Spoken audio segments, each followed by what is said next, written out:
निसर्ग, मानवता आणि अंतरात्म्याबद्दलचे प्रेम. म्हणजे ह्या सगळ्याचा अभ्यास करून, विचार करून, त्याचं मनन करून आपल्याला शेवटी आनंद आणि निसर्ग आणि मानवता आणि अंतरात्म्याबद्दलचे प्रेम हे शेवटी उत्पन्न होणार आणि तेच राहणार. इथे थारा नाही त्या अपराधी भावना आणि अज्ञाताकडून येणाऱ्या धमक्यांना. म्हणजे असं म्हणतात, की काहीतरी तुम्ही त्याग केला, खूप गोष्टी सोडल्या किंवा एक गिल्टी कॉन्शियस किंवा दुसऱ्या लोकांनी सांगितलं, की असं करू नका, तसं करू नका, असं होईल, तसं होईल. मग ते राजकीय असू दे किंवा तात्विक असू दे किंवा अजून काही असू दे. पण त्याला इथे ह्या सगळ्या विचारांमध्ये त्याला कुठेही थारा नाही. इथे संसारी गोष्टींचा बिलकुल सगळ्यांनाही शाश्वत असेल. खूप वेळा असं वाटतं म्हणजे खूप तत्त्वज्ञानामधनं आपल्याला असं असं अ, असं आपल्याला सांगितलं जातं, की अ, संसारी गोष्टी म्हणजे जे आपल्या कली गोष्टी असतात, वैयक्तिक गोष्टी असतात, कौटुंबिक गोष्टी असतात. त्या सोडूनच मग तुम्हाला कदाचित मोक्ष मिळेल वगैरे, वगैरे. पण इथे तसा संसारी गोष्टींचा बिलकुल झगडा नाही, शाश्वत अशी. इथे त्या आंतरिक अनुभूतीबद्दल बोलले गेले आहे, जी विनम्रपणे शोध घेत, दक्षतेने मनन करणाऱ्या सर्वांना नक्कीच भेटते. म्हणजे तो शेवटी आपल्याला स्वतःला काय अनुभव येतो, इंटरनल एक्सपिरियन्स आपल्याला काय येतो, त्याचा आपण शोध घेतो आणि त्यामुळे त्या शोधाचं, त्या अनुभवाचं, त्या शोधाचं आपण मनन जर करतो आणि मग त्याच्यामुळे आपल्याला जो आनंद मिळतो, त्याचं वर्णन सिरोनी केलेलं आहे खालच्या सगळ्या प्रकरणामध्ये. म्हणजे यातल्या 2-3 गोष्टी मला ज्या नेहमी आवडतात त्याचा उल्लेख करतो मी थोडक्यात. पहिली गोष्ट म्हणजे काय आहे, की ही एक लिहिण्याची जी शैली आहे, ही थोडीशी ही स्पॅनिश आहे. आणि स्पॅनिश शैलीचा त्याच्यावर प्रभाव म्हणजे आहे. सिलो हा अर्जेंटिनियन होता, पण त्याची भाषा स्पॅनिश होती. आणि ते स्पॅनिशमध्ये एका वेगळ्या पद्धतीने सगळं म्हणजे एकाच वेळेला मोठं चित्रही दाखवायचं आणि त्याचबरोबर त्या चित्रातले तपशीलही दाखवायचे. अशी एक वेगळी शैली ही स्पॅनिश अभिव्यक्तीची आहे म्हणजे एक्सप्रेशनची आहे. तर त्याचा इथे तुम्हाला प्रत्यय येतो. कारण तो पहिल्या ह्या 4-5 वाक्यांमध्ये सगळ्या त्याच्या म्हणण्याचा जो आशय आहे, तो थोडक्यामध्ये आपल्या समोर ठेवतोय, की मी ह्या गोष्टींबद्दल बोलणार आहे. आणि त्याची त्यांनी सूत्रही सांगितलेले आहेत आणि त्यातलं मगाशी जसं राजेंद्रनी सांगितलं, की प्रपंच आणि परमार्थ याच्यामध्ये काहीतरी आंतरविरोध आहे. सांसारिक गोष्टी आणि शाश्वत गोष्टी यांच्यामध्ये काहीतरी विरोध आहे. तसंच आणखीन एक महत्वाचं वाक्य जे आहे ते शरीराबद्दलचं प्रेम हे बऱ्याच ठिकाणी नाकारलं जातं. परंतु इथे आहे आनंद, शरीर आणि अंतरात्मा पण आहे आणि निसर्गाबद्दलचं देखील प्रेम आहे. म्हणजे इथे या कुठल्याच गोष्टीला तुच्छतेने लेखलेलं मी लेखणार नाहीये असं तो सुरुवातीला सांगतोय आपल्याला. आणि या सगळ्याचा पर्पज काय आहे तर ते पहिलं वाक्य आहे, की तुम्हाला तुमच्या जीवनामध्ये काय अर्थपूर्णता आणायची आहे. त्याच्यासाठी मी माझी वाटचाल तुमच्या समोर सांगणार आहे. आणि तुम्हाला जर हे शेवटी सगळी काय आहे आंतरिक अनुभूती आहे. ते शेवटचं वाक्य त्या दृष्टीने महत्वाचं आहे, की आंतरिक अनुभूती आहे ती. अर्थपूर्णता ही. तर ती तुम्ही जर याचा हळू आणि विनम्रपणाने शोध घेत गेलात, तर ती तुम्हाला नक्की ती कुणालाही भेटेल. म्हणजे मलाच भेटली म्हणून मी फार मोठा आहे असं सांगायचा हेतू नाहीये. पण जो कोणी या पद्धतीने जाईल त्या सगळ्यांना भेटलेली आहे. आणि थोडं आणखीन मागे जायचं म्हटलं तर सिलोचं म्हणणं असं आहे, की जगाच्या सुरुवातीपासून मानववाद जो आहे, तो जगाच्या सुरुवातीपासून कुठल्या ना कुठल्या तरी स्वरूपामध्ये कायम चालत आलेला आहे. आणि 21व्या शतकामध्ये किंवा 20व्या शतकामध्ये तो या वेगवेगळ्या माध्यमांमधनं मानववाद हा प्रकट होत आहे. त्यामुळे मी कोणीतरी फार काहीतरी तुम्हाला वेगळं सांगतोय असं सांगण्याचा त्याचा आव नाहीये. हे लक्षात घेतलं पाहिजे. माझं माझं जे सांगायचं होतं ते एवढंच होतं. निर्मळ सर, कांदळकर सर, तुम्हाला काय बोलायचंय का? नाही काही नाही, पण आजच्या विषयाकडे जावं किंवा काय. ठीक आहे. मग मी आजच्या प्रकरणासाठी स्क्रीन शेअर करतो. तसं ते मला को-होस्ट करायला लागेल. राजेंद्र, हो एक हो सर. एक मिनिट बोलतो. हो बोला. मोनांचा प्रश्न मेडिटेशन आहे का, महत्वाचा वाटतो. कारण मेडिटेशन म्हणजे स्वतःचा आंतरिक अनुभव काय आहे असं स्पष्टपणे बोलणं, असं मी कधी ऐकलं नाही. मी काहीतरी मंत्र म्हणतात असं माझा समज होता. तर इकडे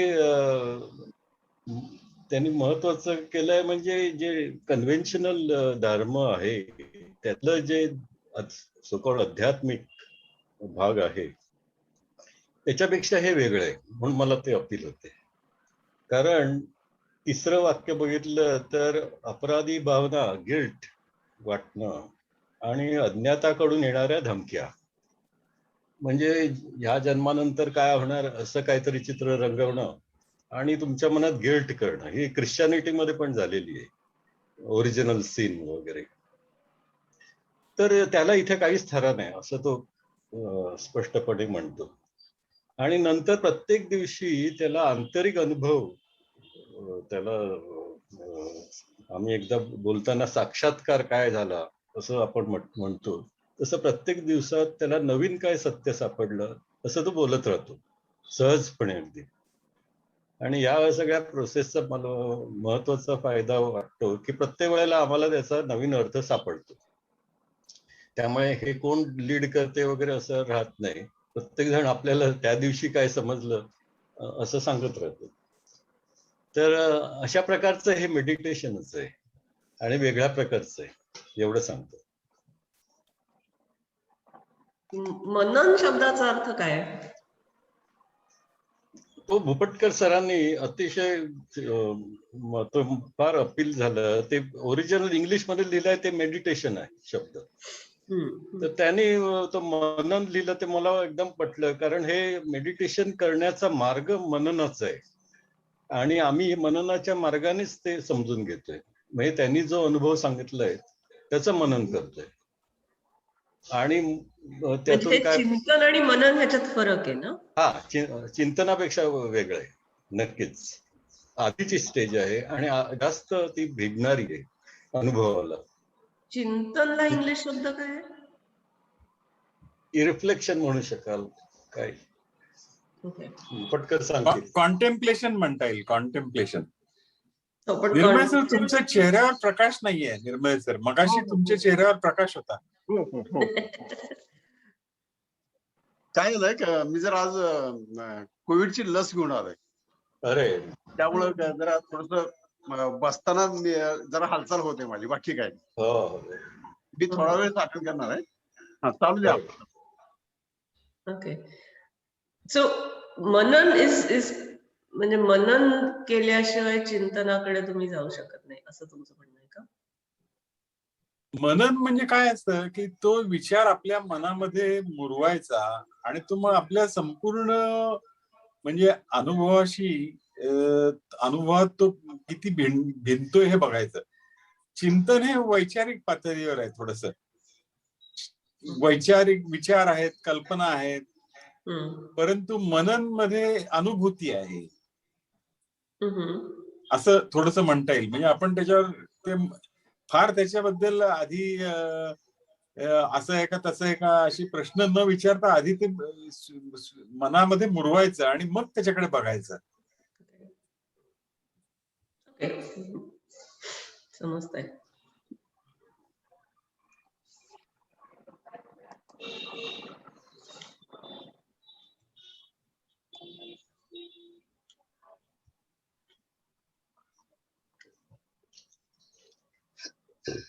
तर आजचं प्रकरण आहे शक्ती. माझा आवाज येतोय ना? आवाज येतो. थोडं मोठं करता येईल का स्क्रीन? स्क्रीन मोठा खाली असेल बघा.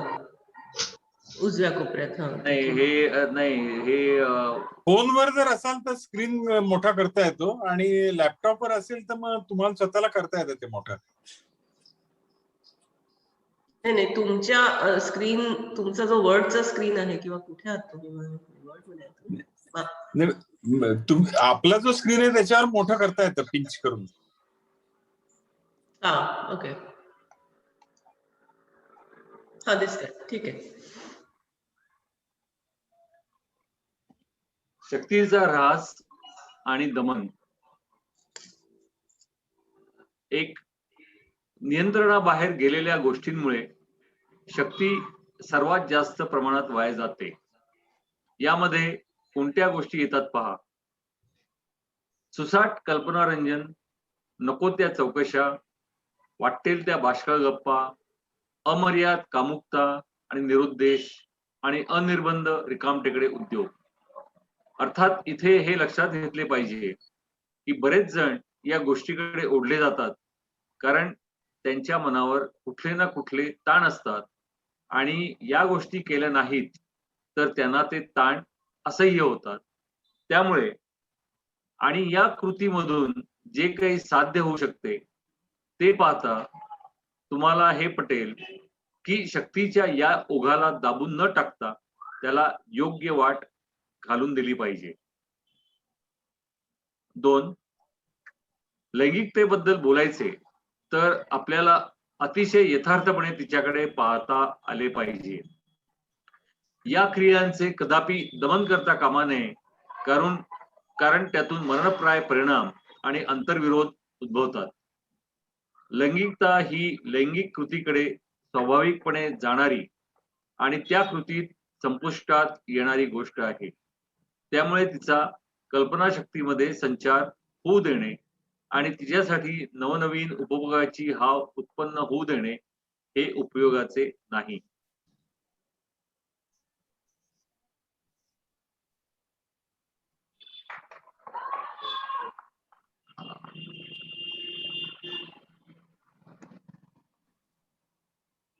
तीन, सामाजिक आणि धार्मिक नीतितत्वांनी लैंगिकतेचे निर्णय नियंत्रण करण्याचे जे प्रयत्न केले, सामाजिक आणि धार्मिक नीतितत्वांनी लैंगिकतेचे नियंत्रण करण्याचे जे प्रयत्न केले त्यामागे मानवी उत्क्रांतीला मदत व्हावी हा हेतू नव्हता तर बरोबर त्या उलट घडावे अशी धारणा होती.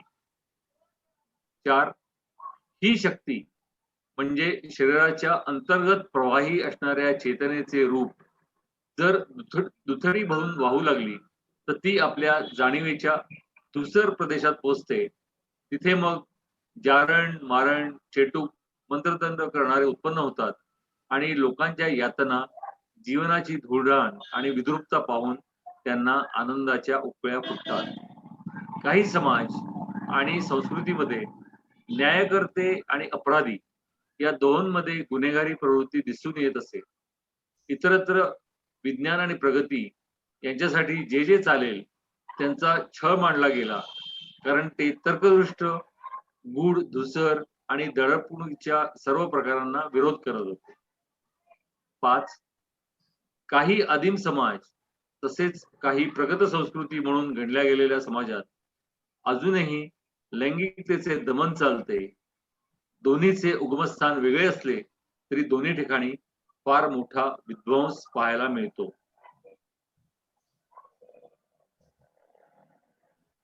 याबद्दल काही सांगायचे ते हेच की मुळात कामभावना ही पवित्र असून तिच्यातून जीवनच नव्हे तर सारी सर्जनशीलता फुलून येते. तिला वळण लावले नाही तर सर्व विनाश ओढवतो. 7. कामभावना ही त्याज्य आहे असे सांगणाऱ्या जीवन कलुषित करू पाहणाऱ्यांच्या खोटेपणाला बळी पडू नका. तिच्यात एक सौंदर्य आणि उगाच नाही ती प्रेमाच्या उदात्त भावनेला जोडली गेली. 8. म्हणून सजग राहा आणि कामभावना एक महदाश्चर्य आहे असे समजून तिला हळुवारपणे हाताळा. तसे केले नाही तर तिच्यातून अंतर्विरोध उत्पन्न होईल किंवा सहसळते चैतन्य केव्हाच लोप पावेल.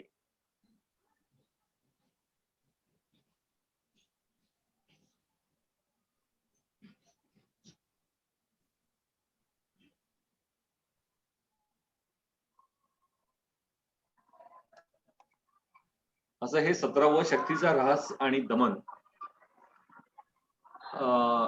हे प्रकरण आहे.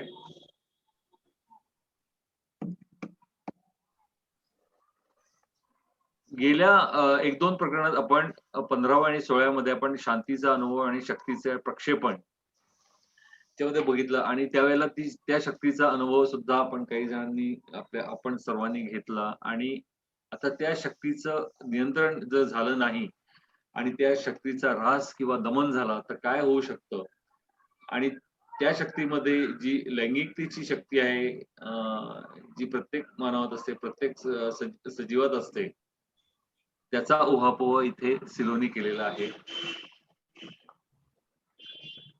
त्याच्यावर नियंत्रण कुठल्याही शक्तीवरचं नियंत्रण हे खूप महत्वाचं असतं आणि ते जर नियंत्रण नसेल आणि जर शक्ती वाया जाते तर त्यावेळेला आणि ती शक्ती कशामुळे कुठल्या गोष्टींमुळे वाया जाते म्हणजे कल्पनारंजन, नको त्या चौकशा, वाटेल त्या बाष्कळ गप्पा, अमर्याद कामुकता आणि निरुद्देश आणि अनिर्बंध रिकामटेकडे उद्योग यामुळे तो शक्तीचा ऱ्हास होतो किंवा ती वाया जाते असं सिलो म्हणतो. आणि मग हे का या गोष्टींकडे म्हणजे त्यांनी पहिल्याच मुद्द्यामध्ये की अर्थात हे लक्षात की बरेच जण या गोष्टींकडे उडले जातात कारण त्याच्या मनावर कुठला ना कुठले तरी ताण असतात. मला वाटतं हे महत्वाचं आहे आणि त्या ताणाचा एक अल्टरनेटिव्ह किंवा एस्केप रूट म्हणून मग त्या गोष्टी केल्या नाही तर त्यांना ते ताण असंही होतात आणि या कृतींमधून जे काही साथ देऊ शकते ते पाहता तुम्हाला हे पडेल की शक्तीच्या योगात दाबून न टाकता त्याला योग्य वाट घालून दिली पाहिजे.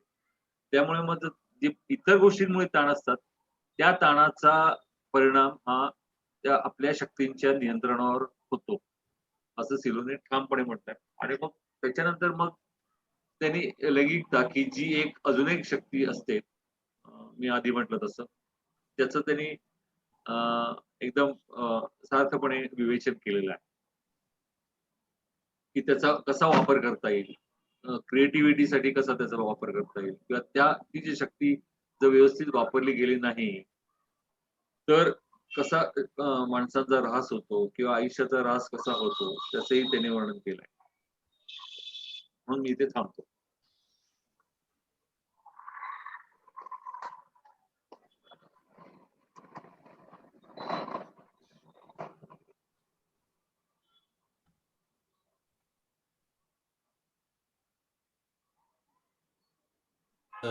मला एक यातला मुद्दा जो महत्वाचा वाटतो तो असा की ज्या वेळेला त्याचं दमन होतं म्हणजे रिप्रेशन की ती गोष्ट वाईट आहे आणि त्याच्यावर आपल्याला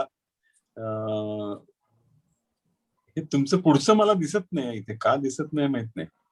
पुढचे 3रा परिच्छेद मला बघायचा होता कामेरेजी.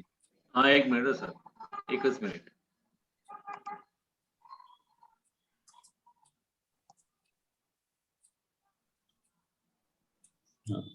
दिसतोय का? होय होय होय. तर 3रा जो मुद्दा आहे की सामाजिक आणि धार्मिक नीती तत्वानी लैंगिकतेचे नियंत्रण करण्याचे जे प्रयत्न केले त्याच्या मागे उत्क्रांतीला मदत व्हावी हा हेतू नव्हता तर बरोबर त्या उलट घडावे अशी धारणा होती. आणि याचा उलगडा अर्थात इथे केलेला नाहीये परंतु मला जे वाटतं ते असं आहे की त्याच्यामध्ये मागे एक पॉलिटिक्स होतं आणि ते पॉलिटिक्स म्हणजे ते पॉप्युलेशन हा त्यावेळेचा जो भाग होता ज्या काळामध्ये हे नियम जन्माला आले त्या काळामध्ये लोकसंख्या हा एक आपल्या राजकीय सत्तेचा आधार होता आणि त्यामुळे ती सत्ता टिकवण्यासाठी म्हणून काही हे नियम घातलेले होते परंतु त्याचा हेतू हा माणसाच्या उत्क्रांतीला मदत व्हावी असं नव्हता, असं म्हटलेलं आहे. आणि त्यामुळे तिचं दमन केलं किंवा ती ओव्हरफ्लो व्हायला लागली. ती शक्ती जर रिप्रेस केली तरी एक वेगळा परिणाम होतो, आणि ती वाटेल तशी वाहू दिली तरी देखील त्याचा एक वेगळा परिणाम हा होऊ शकतो. आणि जाणीवेचा धूसर प्रदेश जो आहे, तो धूसर प्रदेश म्हणजे जिथे आपल्याला नेमकं काय घडतंय हे कळत नाही, अशा परिस्थितीमध्ये आपण जाऊन पोचतो. आणि मग तिथे वेगवेगळ्या तऱ्हेची विकृती या निर्माण होऊ शकतात. आणि तिथे मग ती विद्रुपता पाहून त्यांच्या आनंदाला उकळ्या फुटतात.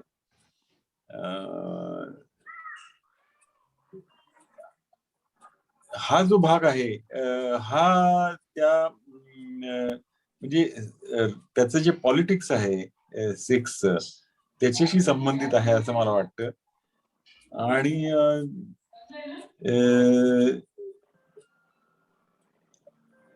यात त्यांनी ते विज्ञान आणि प्रगती यांच्यासाठी जे चालले, जे त्यांचा छळ केला गेला, हे जे त्यात आणलेलं आहे, त्यामधनं ही म्हणजे लैंगिकता ही शक्ती ही कोणकोणत्या प्रकारे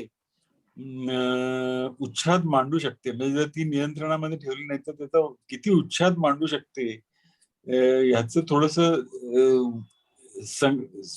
सूचन इथे केलेलं आहे असं मला वाटतं.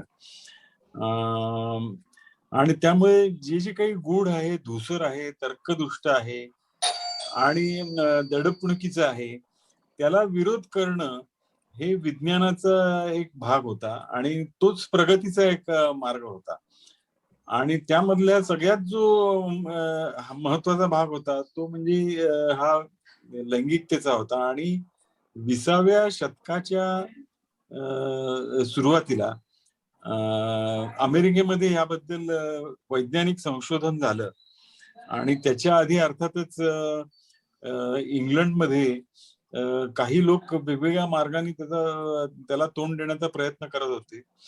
आणि शेवटी वैज्ञानिक प्रगती ही आणि एकूण स्त्री मुक्ती हा प्रगतीचा एक जर भाग म्हटला तर ही घडून येण्याचं कारण हे शेवटी तुम्हाला 20व्या शतकाच्या सुरुवातीला जी संशोधन झालं लैंगिकतेबद्दलचं, त्याच्यामधनं त्याला एक फार मोठी मदत मिळाली. आणि ते ह्या सगळ्या तर्कदुष्ट, गूढ आणि धूसर गोष्टींच्या विरोधात केलं.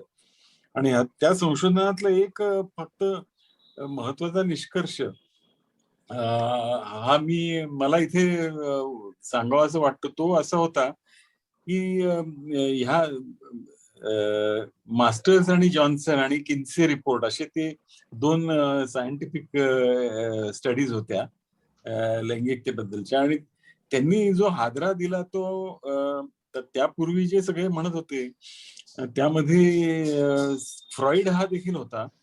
आणि ह्या सर्व लोकांचं म्हणणं असं होतं, फ्रॉइड सकट, जे ह्या दोन्ही शास्त्रीय अभ्यासाने धुडकावून लावलं, ते असं होतं की स्त्रियांना लैंगिक भावना नसतात, स्त्रियांना लैंगिकता नसते, स्त्रियांना लैंगिक इच्छा नसतात, असं तोपर्यंतचा समज होता. हा 20व्या शतकाच्या सुरुवातीपर्यंत होता. म्हणजे हे आपल्याला आज आश्चर्य वाटतं.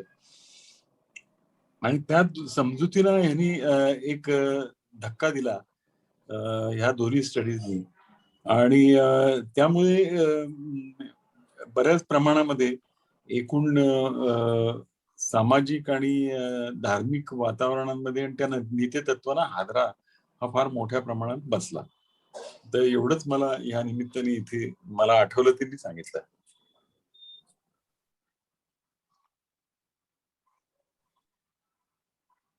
दुसरा महत्वाचा मुद्दा असा आहे, आता ऍम्स्टरडॅम मध्ये मोना असल्यामुळे ऍम्स्टरडॅम या ठिकाणी ऐतिहासिक कारणांमुळे बहुधा म्हणजे जागतिक महायुद्धाच्या पार्श्वभूमीवर बहुधा सेक्स हा बिझनेस या स्वरूपात देखील ऍम्स्टरडॅम मध्ये, आणि ऍम्स्टरडॅमला त्या दृष्टीने जगाची राजधानी म्हटलं जातं या बाबतीमध्ये. तर तो एक वेगळा भाग या ठिकाणी आपल्याला, because Mona is here we can think of it as well, की हा देखील प्रकार होऊ शकतो की sex as business, sex as politics, sex as business, sex as religious and morality, अशी सगळी त्या सेक्सची रूप बघितल्यामुळे शेवटी सिलोचं म्हणणं असं की ती शक्ती आहे, ती एक शक्ती आहे, आणि त्या शक्तीला तुम्ही शक्ती म्हणून ओळखलं पाहिजे.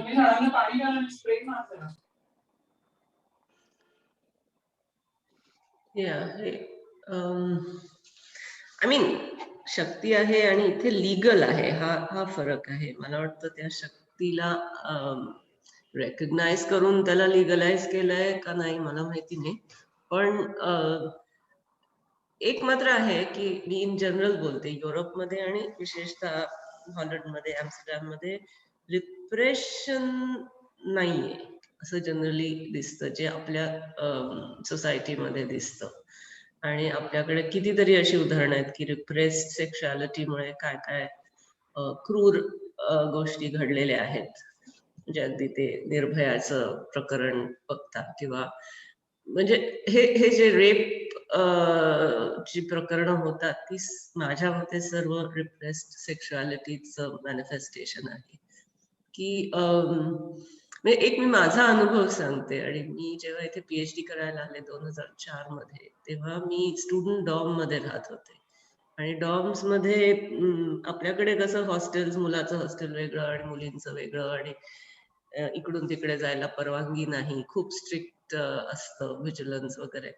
तसं इथे नव्हतं. म्हणजे डॉर्म्स वर बोथ जेंडर्स कुड live in the same corridor, in the same room. आणि अगदी अंडरग्रॅड पासनं मास्टर्स पर्यंत आणि PhD पर्यंत आम्ही सगळे एका कॉरिडॉर मध्ये होतो. आणि ह्या मोठमोठ्या डॉर्म्स असतात, म्हणजे 6-10 मजली बिल्डिंग, प्रत्येक मजल्यावर 150 मुलं राहत आहेत. आणि we were sharing bathrooms, we were sharing म्हणजे कॉमन बाथरूम्स आणि टॉयलेट्स होती शेवटी कॉरिडॉरच्या. आणि काही टॉयलेट्स मुलांसाठी आणि काही मुलींसाठी अशी होती, पण बरीचशी सॉर्ट ऑफ मल्टी म्हणजे दोन्ही जेंडर्स यूज करू शकणारी टॉयलेट्स होती. तर हे माझ्यासाठी 40व्या वर्षी सुद्धा जरा दचकायला झालं की अरे आपलं बायकांचं टॉयलेट वेगळं का नाहीये आणि वेगळ्या ठिकाणी का नाहीये, एकाच कॉम्प्लेक्स मध्ये कसं काय. सो इथून आणि मला असं जाणवलं की मुलं मुली एकत्र राहत होती, पार्ट्या करत होती, मे बी सेक्सही होत होतं. आणि साधारण मास्टर्स लेवलला येईपर्यंत त्यांचा अनुभव झालेला होता. म्हणजे just the act of sex was tried out. आणि सेक्शुअल एनर्जीला कुठेतरी एक आउटलेट मिळालेलं होतं, की मास्टर्स नंतर त्यांचा फोकस हा इतका वेगळा जाणवायचा. म्हणजे PhD लेवलला येईपर्यंत they were not distracted by any of these things. म्हणजे sex was not curious, something that one is curious about, because साधारण 16-18व्या वर्षीपासून त्यांना सेक्स म्हणजे काय आणि त्यात काय होतं त्याबद्दल शाळेतही एज्युकेशन असेल, पण त्यांनी करून बघितलेलं होतं. त्यामुळे त्यांचा नंतर 20व्या वर्षानंतरचा फोकस हा त्यांच्या कामाकडे, अभ्यासाकडे जास्त होता. आणि त्या कॉन्ट्रास्ट मध्ये मला आपली मुलं, आता तुम्ही सगळे शिक्षक आहात तर तुम्हाला पण हे तुमच्या निरीक्षणात आलं असेल की आपल्या मुलांना हल्ली असेल, म्हणजे आपण वेगळ्या पिढीचे आहोत, पण मला असं वाटतं की लहानपणापासून सेक्सचा इतका बाऊ केला जातो, सेक्स शब्द सुद्धा आपण जोरात बोलत नाही. आणि त्यामुळे घराघरामध्ये सुद्धा सेक्स याविषयी चर्चा होत नाही त्याच्याविषयी. म्हणजे साधारण टीव्हीवर सुद्धा एखादा किसिंग सीन झाला की लोकांना कळत नाही कुठे बघावं. म्हणजे हे सगळं असं चालू, म्हणजे आपल्या संस्कृतीचा भाग आहे, आपण कसे वाढतो. आणि त्यामुळे मुलांना भयंकर क्युरिओसिटी असते आणि खूप एनर्जी जाते त्याच्यामध्ये, असं मला वाटतं. आणि दे आर ऑलवेज डिस्ट्रॅक्टेड. म्हणजे कम्पेअर करायचं तर आपली मुलं, म्हणजे आय एम टॉकिंग अबाउट ऍडोलेसंट्स, म्हणजे साधारण टीनेज पासनं साधारण 25-26 वर्षापर्यंतचा एज ग्रुप, जिथे सेक्शुअल एनर्जी ही मॅक्सिमम असते, हॉर्मोन्स पण खूप ऍक्टिव्ह असतात, त्या वयोगटातला जेव्हा आउटलेट मिळत नाही, रिप्रेशन फेस करावं लागतं, तेव्हा त्यांची होणारी वाढ, म्हणजे मानसिक वाढ म्हणा, इंटेलेक्च्युअल वाढ म्हणा, ही कुठेतरी त्यांनी अफेक्ट होते, असं माझा अनुभव आहे. आणि इथे ते दिसत नाही. म्हणजे ही खूप लिबरल सोसायटी आहे, पण इथेही नियम आहेत. इथे असं काही सगळे म्हणजे खुलेआम चाललंय असं नाहीये, पण at the same time repression अनुभवायला एवढं मिळत नाही. It's a matter of fact. म्हणजे त्याच्यामध्ये जसं तुम्ही शिंकता तसं तुम्ही सेक्स करता, असं इतकं ते फिजिओलॉजिकल लेवलला बघतात की it is something that is normal, something that is essential, आणि a natural phenomenon. It is not extraordinary, nor is it something mundane. It's somewhere taken as one more aspect of life. आणि मला असं वाटतं की treating it as that helps not to repress. म्हणजे हे जे repression आहे, आणि मग त्याच्यामध्ये म्हणून आपल्या संस्कृतींना प्रिमिटिव्ह म्हणतात. म्हणजे कारण आपण नाही मानलेलं की सेक्स हा नॉर्मल भाग आहे, नॉर्मल जीवनाचा भाग आहे. आणि त्याच्या कंपॅरिझन मध्ये मला आफ्रिका दिसते की आफ्रिकामध्ये खूप तेवढंच ओपन आणि लिबरल आहे. म्हणजे it's as good as jungle law. म्हणजे 2 प्राणी कॉप्युलेट करून पोरं पैदा करतात, तशी 2 माणसं कॉप्युलेट करून बेबीज पैदा करतात. It is also seen as a very normal, natural, matter of fact act. फक्त मला काय काय वेळेला म्हणजे भारतीयच असे आहेत का एशियन्स असे आहेत मला माहित नाही त्याच्यात. म्हणजे आय डोंट थिंक नॅशनॅलिटीचा रोल आहे, पण आपल्या संस्कृतीचा डेफिनेटली एक रोल आहे की आपण हे ओळखलेलंच नाहीये की हे जसं आपण जेवतो, खातो, पितो, तशी ही अजून एक गरज आहे. आणि त्याला तसं ट्रीट केल्या न केल्यामुळे ते रिप्रेशन आणि मग त्याच्यातनं होणारं जे काय इथे आहे म्हणणं की मग तुम्ही परवानग्या घ्या, नका घेऊ, किंवा त्याला मान्यता नाहीये, किंवा या विषयावर बोलायला पण, म्हणजे खरं सांगू का, तुम्ही हा विषय सुरू केला तेव्हा माझ्याही मनात 2 मिनिटं असं झालं की अरे देवा, हे काय बोलतोय, हे काय वाचतोय हे. आणि 4 मध्यम वयाचे पुरुष, मध्यम पण नाही, ओल्डर पुरुष आहेत, मी कुठेतरी म्हणजे ते सगळं मला 2 मिनिटं खटकलं. म्हणजे एकटी बाई, 4 अनोळखी पूर्ण, एक ओळखीचा, एक थोडा बहुत ओळखीचा, आणि बाकी 2 अनोळखी पुरुषांबरोबर लैंगिकता डे 1 ला पहिल्या तासावर लैंगिकता या विषयावर बोलायचं मला गल्प झालं. मी म्हंटल हे कुठे चाललंय. म्हणजे it took me a bit of time to adjust to it. आणि I think that is a factor of my upbringing as well. म्हणजे कुठेतरी याविषयी आपण मोकळेपणाने कधीच बोलत नाही कुठल्याच फोरम मध्ये. आणि जवळच्या माणसांबद्दल बरोबर तर नाहीच नाही. Maybe it's easier to talk with a stranger compared to somebody you know sometimes. कारण आपले सगळे म्हणजे प्रोसेस वरती सगळे नियम लागू होतात की तुम्हाला हे जज करतील का, आणि तुम्हाला हे नावं ठेवतील का, आणि त्यांना मोना दाभोळकरांना सेक्स बद्दल बोलायला आवडतं असं तुमचं रेप्युटेशन होईल का वगैरे, अशी एक भीती वाटून जाऊ शकते. अर्थात मला नाही वाटली, कारण आता मी त्याच्या पलीकडे असं मी म्हणू शकेन की काय वाटायचं तर वाटू दे, मी आहे ती आहे, मी बदलणार नाही. पण ऍट द सेम टाइम विषय अवघड आहे, विषय नेहमीचा नाही आहे. Sorry I am rambling. पण मला म्हणायचं होतं की रिप्रेशन हे हेल्दी नाहीये, हे ओळखणं अजून आपल्याकडे म्हणावं तितकं झालेलं नाहीये. आणि त्याची सुरुवात कुठे व्हावी, तर ती शाळेपासून व्हावी, लहानपणापासून व्हावी. आणि सेक्स एज्युकेशनला आपल्याकडे काय महत्व दिलं जातं किंवा कसं करतात ह्याविषयी अजून खूप अभ्यासाची गरज आहे आणि काम करायची गरज आहे. तर ते आपण सगळे 60त आल्यावर आपण ह्या विषयावर बोलतोय हेच खटकतंय मला. It's a bit too late असं मला वाटतं. म्हणजे ह्या चर्चेमध्ये हे थोडं अजून सोपं करून म्हणा, पण म्हणजे 15व्या वर्षीपासून बोलायला हरकत नाहीये असं मला वाटतं. कानावर पडलं तर निदान मुलं त्याचा विचार तरी करतील असं मला वाटतं. समजणार नाही कदाचित, उमगणार नाही कदाचित, पण नोईंग आणि अंडरस्टँडिंग मध्ये फरक आहे. ऍटलीस्ट दे विल नो आणि इन ड्यू कोर्स अंडरस्टँड, असं मला वाटतं. पण आपण बोलतच नाही. म्हणजे 25 वर्षाचा मुलगा शेजारी बसून जर टीव्हीवर सेक्सचा सीन आला इंग्लिश सिनेमामध्ये तर अस्वस्थ व्हायला होतं. असं का? म्हणजे हे हे एक किंवा how do you deal with it, हे पण डिप्रेशनचंच लक्षण आहे ना एका ह्याने. आणि मग तुम्ही जे म्हणता की कुठेतरी ते how do you say that, तुम्ही वेस्ट ऑफ एनर्जी म्हणताय कुठेतरी, किंवा मिसडिरेक्टेड,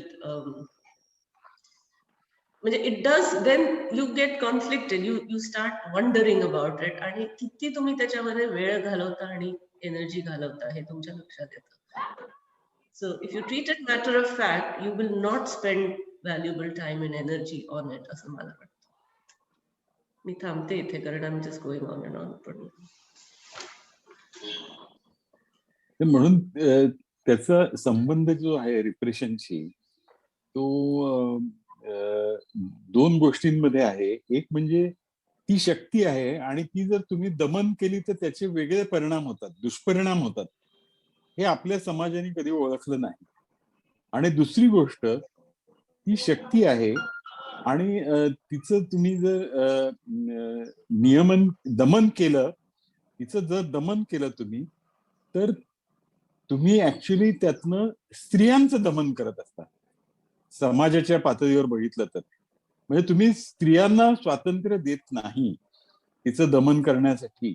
तुम्ही स्त्रीला गोशामध्ये ठेवता, पडद्यात ठेवता, घरात कोंडून ठेवता, आणि मग त्याचा अर्थ असा होतो की तुम्ही त्या स्त्रीपासून जी संतती होणार आहे ती तुमच्या संपत्तीचा भाग होणार आहे, आणि तुमची संपत्ती तुम्हाला टिकवून धरायची आहे, म्हणून तुम्ही तुमची संतती टिकवून ठेवत आहात, आणि ती संतती टिकवून ठेवण्यासाठी तुम्ही स्त्रीला बंधनात घालत आहात. हा त्याचा भाग आहे. आणि म्हणून त्यांनी असं म्हटलं की सामाजिक आणि धार्मिक नीती तत्वांनी जे घालून दिलं ते प्रगतीला उपकारक नव्हतं, ते प्रगतीच्या विरोधात होतं. त्यामुळे बरेचसे ते नियम पुरुषांनी केले. बरोबर आहे. त्यामुळे हे जर रिप्रेशन थांबवायचं असेल तर हे ओळखलं पाहिजे की ही शक्ती आहे आणि त्या शक्तीच्या दमनाचे दुष्परिणाम होतात. परंतु त्याच्याच बरोबर आपल्याला सामाजिक स्तरावर देखील काम हे करावं लागेल. केवळ ते मुलांशी बोलून ते संपणार नाहीये. मुलांशी बोलून फायदा होईल, मुलांना शिक्षण देऊन फायदा होईल, परंतु त्यातनं वेगवेगळ्या प्रवृत्ती देखील उद्भवू शकतात. पण आता मुख्य मुद्दा ते शक्ती आहे हे ओळखणं, आणि ती शक्ती कुठे संपते, तर ती शक्ती त्या ऍक्ट मध्येच संपते, असं त्याचं म्हणणं आहे. हा एक आणखीन महत्वाचा भाग आहे. म्हणजे त्यामुळे तिला तुम्ही थांबून दिलं, तिचं दमन केलं, तर ती ह्या ना त्या स्वरूपात तुम्हाला छळत राहणार ती शक्ती. ट्रू. पण तुम्ही आता पेट्रिआर्की वगैरे ह्या विषयाकडे थोडेसे घुसलात. मला असं वाटलं की म्हणजे म्युटेड, त्याचा त्यांनी इथे सूचक उल्लेख केलाय, पण मुख्य त्याचा मुद्दा या शक्तीवरच आहे की sex as a force, as a force, as a force. पण आणि आय सी युअर स्पिन, म्हणजे तुम्ही जे पेट्रिआर्कीशी लिंक केलंय that is also very interesting. कारण आफ्रिकेमध्ये किंवा आपल्याकडे बहुरी मुसलमानांमध्ये सुद्धा फिमेल जेनायटल म्युटिलेशनची प्रथा आहे, आणि त्याचं बेसिस हेच आहे की women are not entitled to the pleasure of sex, आणि म्हणून त्यांचं क्लायटोरिस कापलं जातं. आणि ती अत्यंत अशी क्रूर आहे पद्धत, आणि ती अजून चालू आहे. त्याच्याविषयी खूप काम आमच्या एका ग्रुपमध्ये चालू आहे. आमचा हेल्थ ग्रुप त्याच्यावर काम करतो. पण ते इतकं वाईट आहे एका दृष्टीने, पण ते फिजिकल आहे त्याच्यामध्ये, म्हणून ते जास्त क्रूर वाटतं. पण रिप्रेशन ऑफ विमेन आणि विमेन, पण also looking at women as a reproductive, म्हणजे sex for reproduction and sex not for pleasure, हे पण त्यातनं एक वेगळा मुद्दा निघतो की बाई the role of sex is only to reproduce, अशी पण एक मान्यता आपल्या सोसायटीमध्ये आहे. आणि सेक्स फॉर प्लेजर ह्याविषयी तुम्ही ॲम्स्टरडॅमचा उल्लेख केलात म्हणून मी जास्त पुन्हा दाखवते की इथे देर इज अ रेकग्निशन की sex can also be something for pleasure. It is not only for reproduction. आणि आपल्याकडे ही खूप मान्यता आहे की मुलं झाली आता काय कशाला करायचंय किंवा आता सेक्सचा काय रोल, असं पण एक मानसिकता दिसते. आणि पुन्हा तेच होतं की तिथे जर तुम्ही त्या एनर्जीला वाट दिली नाही तर उतार वयात सुद्धा ते तुम्हाला त्रासदायक होऊ शकतं. म्हणजे असं नाही की ते तारुण्यातच असतं, ती एनर्जी सर्व काळ तुमच्यामध्ये असते आणि त्याला आउटलेट मिळालं नाही, ते रिप्रेस केलं तर that can also be dysfunctional. म्हणजे it's a lifelong thing. It is not a one off thing किंवा for a certain age group for a certain time period of your life. म्हणजे repression आणि understanding the force of that sexual energy is something that has to be acknowledge time and again, असं मला वाटतं. त्यामुळे तेरीचे जे director होते सुरेश पचौरी, नाही R के पचौरी, सगळेच त्यांना म्हणजे आपल्याकडे काय वयाच्या 73व्या वर्षी त्या माणसाला सेक्शुअल हॅरॅसमेंटच्या ह्याच्यावरनं जावं लागलं आणि त्या माणसाच्या कामाचं स्वरूप एवढं मोठं होतं की त्याला नोबेल पीस प्राइज मिळालेलं होतं त्या कामाला. परंतु त्या माणसाला स्वतःमधली ही शक्ती तिला नियमन करता आलं नाही त्याचं आणि त्यामुळे त्याला जावं लागलं शेवटी. आर के पचौरी जागतिक पातळीवर पण खूप उदाहरणं आहेत की आता हार्वी वाईनस्टीन काय आणि हे ते, म्हणजे ही सगळीच माणसं, वयाचा काही त्याच्याशी संबंध नाही आणि ते पुरुषच करतात असंही नाही, बायका पण असू शकतील, ते प्रकरण माहिती नाहीये. पण मला असं म्हणायचं की या it is something that needs to be understood, controlled, acknowledged आणि dealt with at that time. नंतर आधी असं मला नाही वाटत त्याचं काही. आय डोंट नो, म्हणजे मला repression of sex is a big topic. म्हणजे आणि आपली सोसायटी रिप्रेस्ड आहे असं मी आपल्या सोसायटीला लेबल लावू शकते. म्हणजे I am talking about Indian middle class, ही त्यातल्या त्यात सर्वात जास्त रिप्रेस्ड आहे. म्हणजे आपल्या व्हॅल्यूज थोडेसे हिपोक्रिटिकल आहेत असं मी म्हणेन की आदिवासी are more liberal than the Indian middle class. Adivasis are easy, they recognize these things, and maybe the super rich also do, but I think it's the middle class that is more repressed. I'm making another sort of point here ki patriarchy is, but even class politics पण असतं ह्याच्यामध्ये. पण क्लासचा संबंध प्रॉपर्टीशी आहे ना, रिप्रेशनचा संबंध शेवटी प्रॉपर्टीशी आहे आणि ज्यांच्याकडे प्रॉपर्टी नाही त्यांना रिप्रेशन करण्याचं कारण फार कमी आहे तसं म्हटलं तर. म्हणजे आदिवासी मुलं मुली लग्नाशिवाय एकत्र राहू शकतात, पण आपल्याकडे ते अशक्य आहे. म्हणजे आता लिव्ह इन वगैरे सुरू झालंय पण त्याच्यावर किती चर्चा होते आणि किती मतं वेगवेगळी असू शकतात. आणि live in is associated with sex, it is not associated with the other parts of living in together. म्हणजे इथे मुलं मुली live together and then they get married, और इथे they get children even before they get married. So it is not seen as a precondition. म्हणजे इथे आपल्याकडे इतके नियम आहेत त्याविषयी की तुम्ही लग्न झाल्याशिवाय सेक्स करू शकत नाही किंवा लग्न झाल्याशिवाय एकत्र राहू शकत नाही. हे जे सगळे नियम आहेत हे सगळे रिप्रेस सोसायटीची लक्षणं आहेत असं मला वाटतं.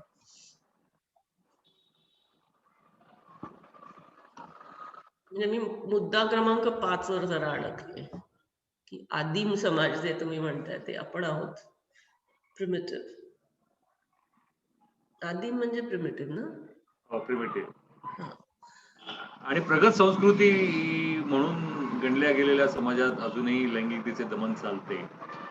तर मी माझं उदाहरण देतो. मला शाळेमध्ये साधारणपणे 8वीतून 9वीत किंवा 9वीतून 10वीत जाताना आम्हाला एक सगळ्यांना कंपल्सरी हार्मोन स्टडीजचा एक क्लास असायचा आणि तो क्लास स्वतः आमचे डायरेक्टर डॉक्टर अप्पा पेंडसे घ्यायचे आणि त्या क्लासचं मी सगळं वर्णन करत नाही पण ते सगळं एक्सप्लेन करायचे हार्मोन सिस्टीम काय. पण त्या क्लासचा किंवा त्या तासाचा किंवा त्या 2-3 तास जे असायचे त्याचा एकच अनुमान असायचं की ब्रह्मचर्य हे जीवन आणि वीरनाश हा मृत्यू. आणि हे आमच्या मनावर इतकं बिंबवलं जायचं की म्हणजे त्यावेळेला कन्यका विभाग म्हणजे मुलींची शाळा पण नव्हती, पण कन्यका विभाग सुद्धा नव्हता. पण रस्त्याने जाता येताना सुद्धा मुलींकडे बघणे म्हणजे एक आपण फार मोठं घनघोर पाप करतोय अशी एक धारणा फार मी स्वतः 10वीतून 11वी पास झाल्यानंतर सुद्धा अशी एक मनामध्ये होती. त्यामुळे ते खूप भमावून गेलो होतो. मग त्याच्यानंतर मी जरासा अभ्यास केला या गोष्टीचा की असं काय आई वडिलांशी चर्चा केली या बाबतीत. सुदैवाने ते या बाबतीत सुशिक्षित होते. त्यामुळे मग नंतर माझ्या असं लक्षात आलं की जे आता सर म्हणताय तसं की हे किंवा आता आपण जसं बघतोय की हे हिंदू धर्मामध्ये सांगितलेलं आहे की ब्रह्मचर्य हे वैदिक परंपरेमध्ये सांगितलेलं आहे की ब्रह्मचर्य हे जीवन, वीरनाश हा मृत्यू. पण त्यांनी सुद्धा ते कधीतरी मान्य केलेलं आहे की ती एक पण शक्ती आहे, पण त्या शक्तीचं नियमन करण्याच्या ऐवजी किंवा समाजाला नियमन करण्याचे सांगायच्या ऐवजी त्याचं दमन करायला सांगणे ह्यात त्यांचा कुठेतरी वेस्टेड इंटरेस्ट काहीतरी आहे किंवा होता हे नक्कीच.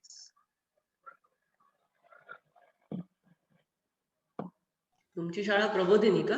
ज्ञान प्रबोधिनी, हो.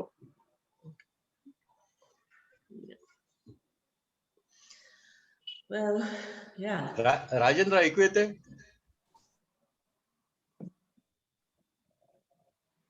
हो. खांदलगावकर ऐकू येत नाहीये तुम्ही. आता परत बंद केलं तुम्ही सर. तर IMDR चा तुम्हाला अनुभव सांगतो.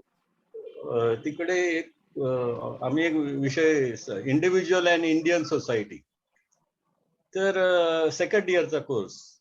तर मी थोडे एक्सपेरिमेंट करायचं, मटेरियल एक्सपेरिमेंटल असं वापरायचं. तर एकदा मी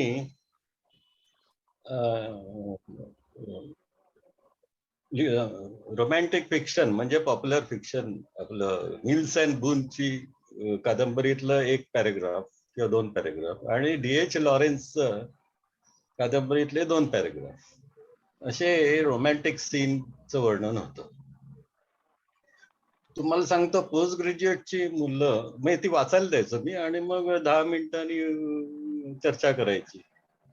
तर माझा अनुभव असा आहे की प्रत्येक वर्गामध्ये 2-4 मुलं फार डिस्टर्ब व्हायची. मला एक आठवते त्या क्लासरूम मधून एक मुलगा जो अस्वस्थ झाला तो दार उघडून कोणाची परवानगी न घेता बाहेर गेला. इतका डिस्टर्ब झाला तो नुसतं वाचून. मोनाला सांगायचं म्हणजे एकही मुलगी डिस्टर्ब झालेली बघितली नाही त्या मनाने, पण मुलं फार डिस्टर्ब व्हायची. काय तर खरं म्हणजे आपल्याकडे जे हिंदी फिल्म मध्ये दाखवतात तसंच वर्णन होतं, पण ते वर्गामध्ये लिखित स्वरूपात दिल्यामुळे तो अस्वस्थता होती. हा एक अनुभव. दुसरं आमचे एक मित्र आहे ते लैंगिक शिक्षण शाळेमध्ये इंट्रोड्यूस करत होते, मोहन देशपांडे म्हणून. ते डॉक्टर आहेत स्वतः.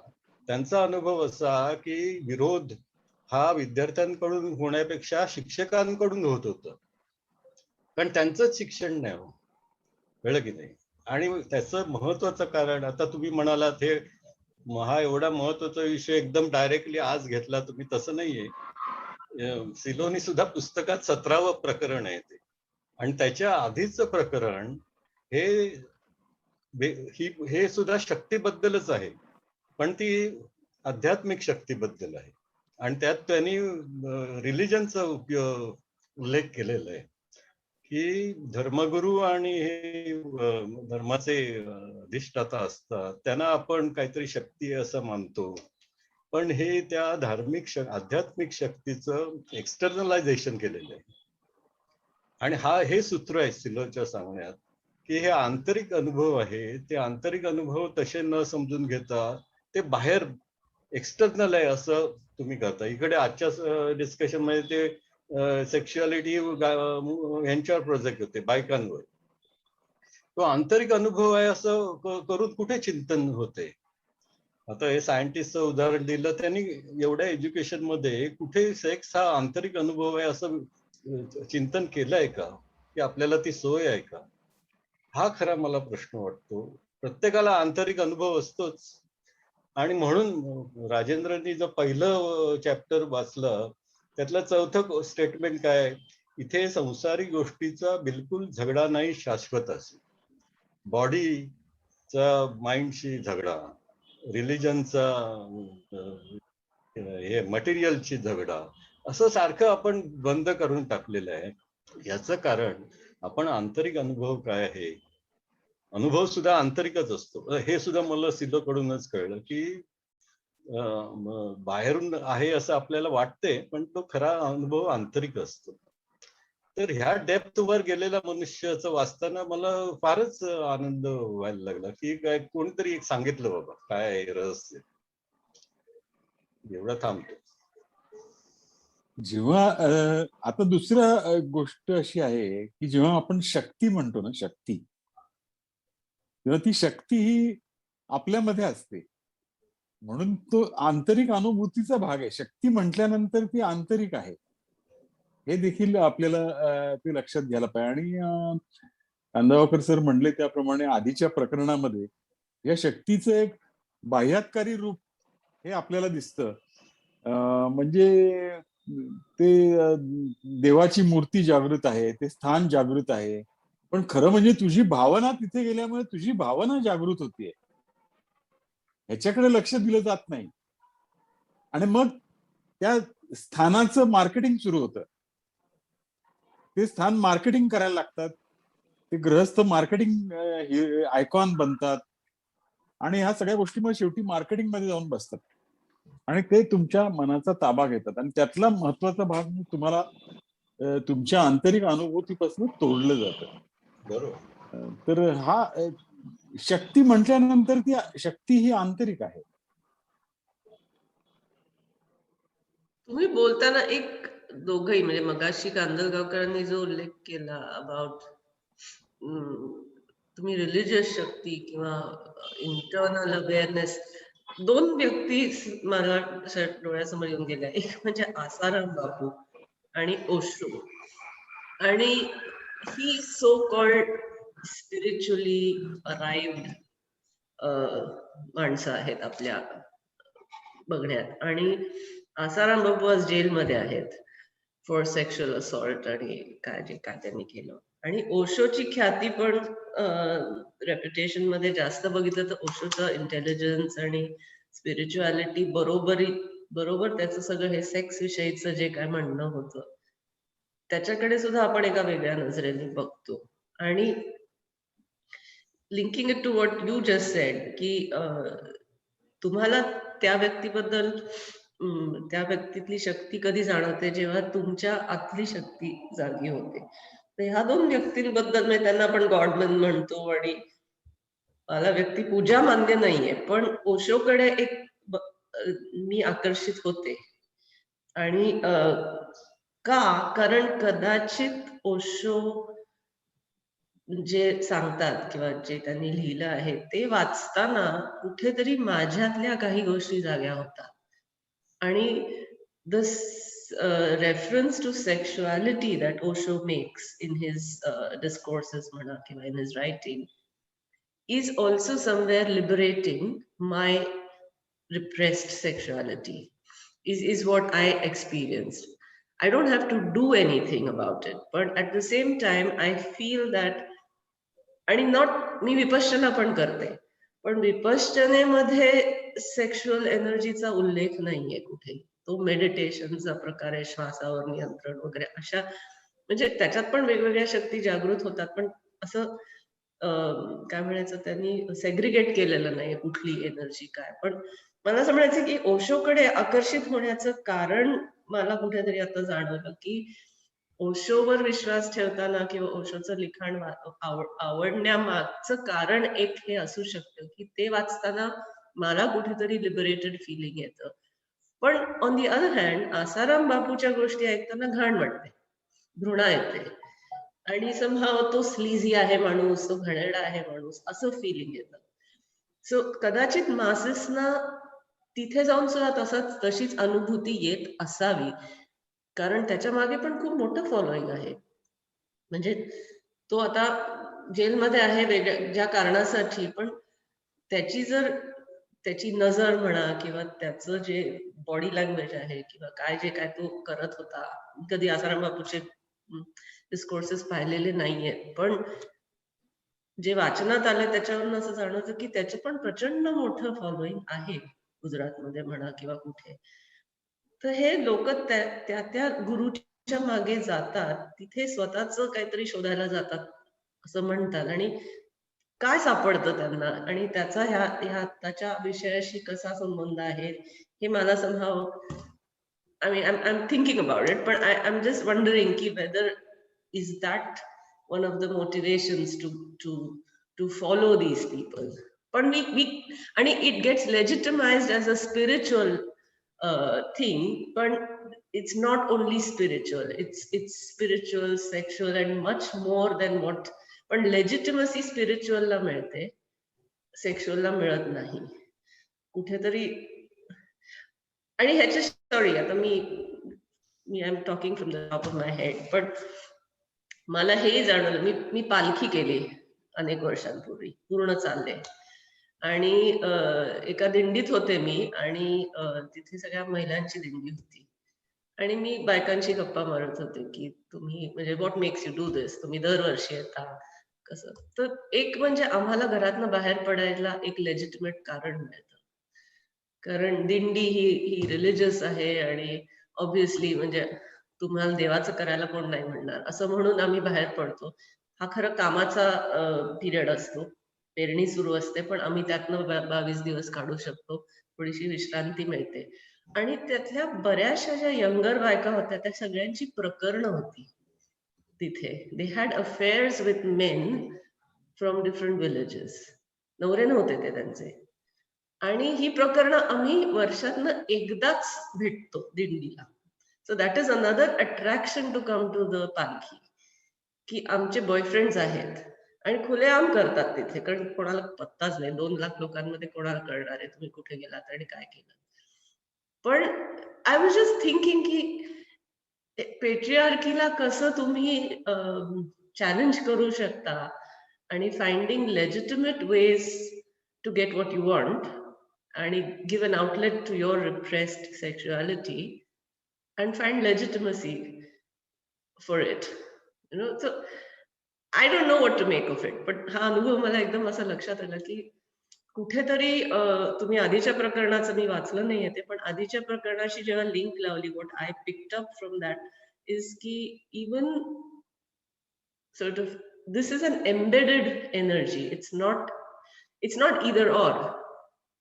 It's in a way the same energy with probably different manifestations. असं मला म्हणायचंय. Does that make sense? I don't know.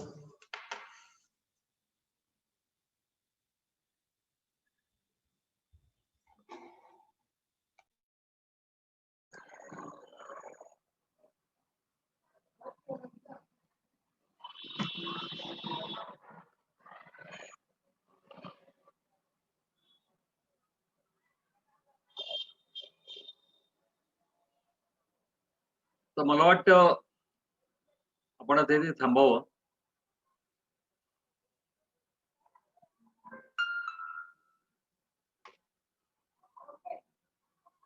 बैठकीला आल्याबद्दल मोना धन्यवाद.